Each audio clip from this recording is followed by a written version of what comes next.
as I listen to the conversation today, I'm reminded that we all should doubt our own infallibility, and we should doubt the infallibility of the NIH as well. I'm flabbergasted as I listen to this conversation of people that really have never been involved in the scientific process, and that they don't understand indeed the infallibility. When I think of the NIH, the waste that has occurred, and I think of Alzheimer's, the waste is the path we went down since 2005, 2006. Dr. Bhattacharya, do you recall I'm trying to remember, an amyloid study that really, so all the NIH funds went that direction for 20 years, and then we find out, oh my gosh, it was NIH-funded research. You remember that project?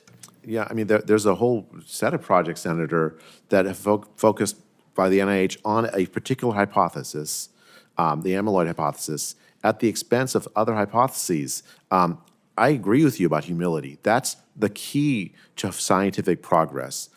We have to, as scientists, say we might be wrong, because when we meet data that disagrees with us, where we have ideas that we disagree with, maybe that other idea is right and we're the one that's wrong.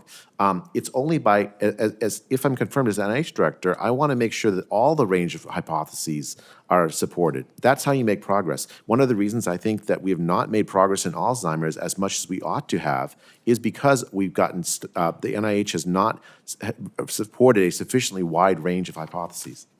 And we also have, 8 different supporting institutes studying it. They don't communicate with each other as well. I mean, my guess is when you make a 5-year grant, 20% of those should be stopped after a year because they went down a road, it's a dead end.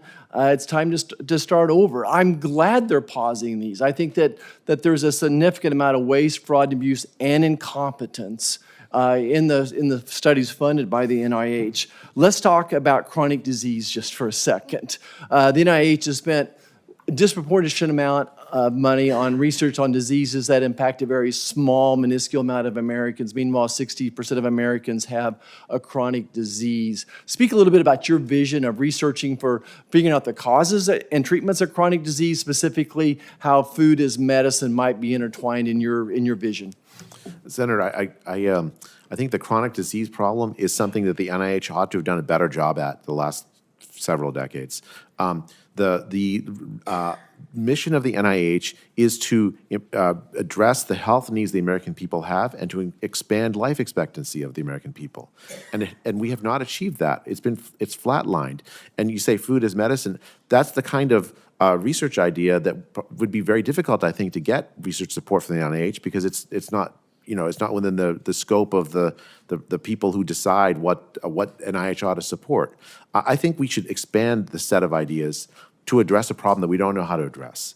The chronic disease problems of the United States are so broad that we need to have a lot more tolerance that the top scientists who controlled the ideas in their fields may be wrong. We need to allow other scientists who have other ideas, and food as medicine might be one of them, to have support. I don't know what's going to be the answer, but I do know that if we don't... Are you committed to helping us figure out the causes of these chronic diseases? I absolutely am, Senator. I mean, I think that is the heart and soul of the Make America Healthy Again movement, and millions of Americans have been looking to us to do that. If I'm confirmed, I absolutely commit to doing that. Yeah, and a big part of that is the trust.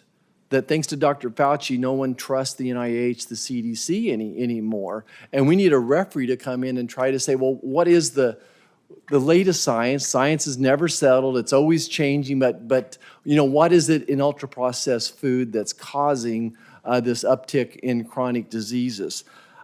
Speak a little bit about the indirect costs of these situations. Look, I think most of us understand that that's just another grift for universities, and we're paying their unfair share of overhead going forward.